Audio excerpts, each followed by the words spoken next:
Hey everyone, it's Kai from Kool Collectibles. If you follow the Facebook page, you'll know that the other day I got my Damtoys and Blitzway Universal Soldier figures. And one thing that annoyed me was a seeming issue with my shoulder articulation on the figures.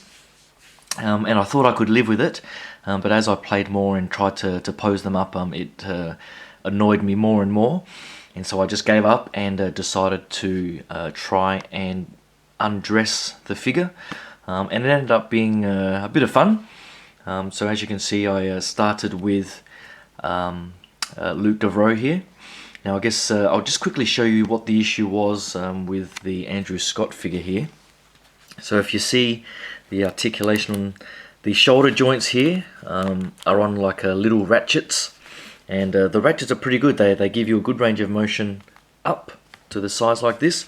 But when you try and articulate it down, and you'll hear the ratchets clicking, they'll reach a point where it stops, and that's as far as you can bend the arms unless you fold them down at that upper joint here.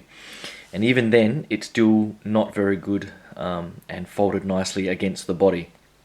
So that annoyed the crap out of me.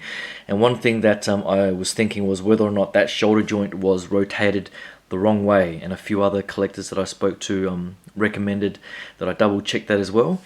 But the only way to get access to it and look at it is to undress the damn figures. And as you can see, the figures are pretty much covered in different layers and so on, with lots of accessories. So it was a little bit scary in some parts to take off all the belts and buckles and stuff. But the hardest part was actually getting the little undersuit thing off. Thankfully, it's a very nice, strong but flexible material, and so the tailoring on this I think is actually really nice. But luckily, once you take that off, you'll see that there is a padded suit.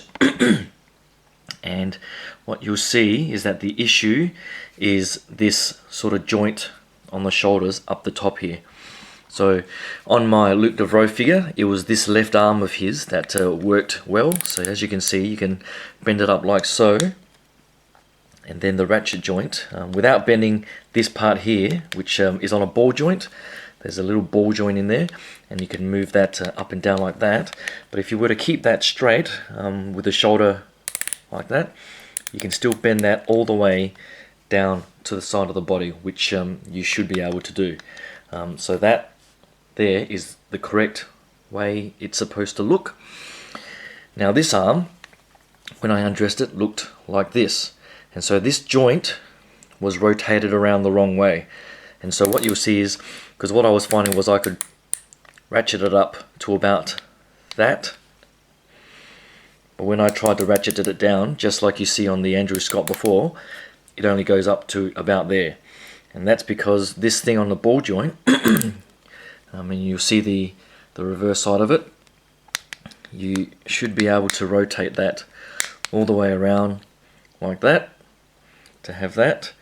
And then all you need to do is rotate the bicep joint, and then you have the arm essentially orientated in the right direction.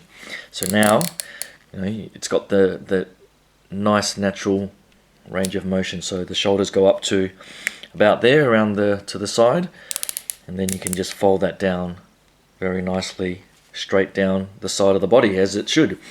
So on the Andrew Scott figure here, it's definitely got that issue. So I can bend it down to about that point, and then you can't bend it down any further. So I'm going to have to undress this sucker as well. But I think it'll be definitely worth getting that correct. But the articulation in the body, you'll see there is a bit of a clip joint in there. It's almost like a spring in there. I'm not going to try and move that around too much. You do get a bit of waist rotation. There is a double jointed knee that you can see there. The padded suit is pretty thick, so double jointed knees. It does have the ankle articulation in that ball joint there that fits right into the hole in the boot there, so nicely done on the ankle articulation. And with the shoulders, you do have the bicep swivel, as I was saying before. And I was a bit confused about which side was actually facing the front, so it's actually, of course, this side facing the front. And then you get the double jointed elbows. So overall, the articulation in the body is pretty good. I guess it doesn't give too much neck articulation, particularly after you put all the layers of clothing on. The head sculpt itself just sort of fits in there, and then you have all the layers of clothing on top. So in the end, because it's there's no sort of a neck joint along the jawline, so you can't really rotate it. It's a full neck articulation. You can't really bend it forward and back too much, but overall I don't think it really needs that. So the biggest thing is just make sure, if you are having issues folding your arms down to the side, is probably because the body underneath has these shoulder joints rotated the wrong way. So I'm glad I ended up taking the clothes off to have a look at the body and just understand it a bit better, I guess. So and I guess you also get an idea on the armor as well, which brings me to the armor on Luc Deveraux here. Out of the box, and in many of the photos that I have seen on the web, the neck joint, or the collar on the rear here, is sort of shoved inside the suit or the armor here. And so most photos that I've seen from collectors is the front collar goes up around the neck like that, and of course these two ends can't reach around the neck to close together, but they were never intended to. It's meant to have this piece at the rear come up, and then these sides here velcro together on the collar. So I would never have known that, because this was actually shoved inside the suit. And as you can see, it just needs to be a bit folded correctly.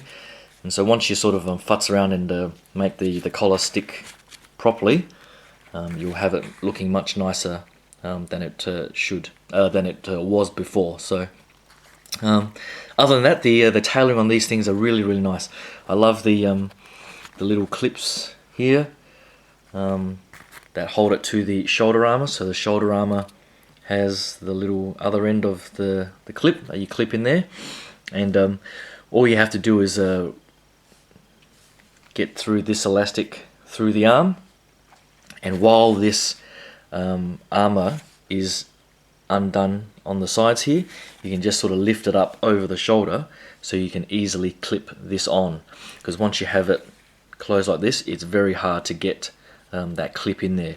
So I would clip that in first and then fold that down, and I didn't bother using the clips because I found it quite hard to undo the clips, so I just unthreaded the straps here, and then so all you need to do is just thread the strap back through and back again, and you're done putting his chest armor back on. So overall, it wasn't too difficult to get off. I guess it was tricky getting this off because I had to sort of get the arms up in the air and hopefully not to stretch or snap anything, but in the end it was fairly flexible, and I was able to get it off and fix up the shoulder joint. So hopefully you guys like that look at how I've I guess corrected the figure out of the box.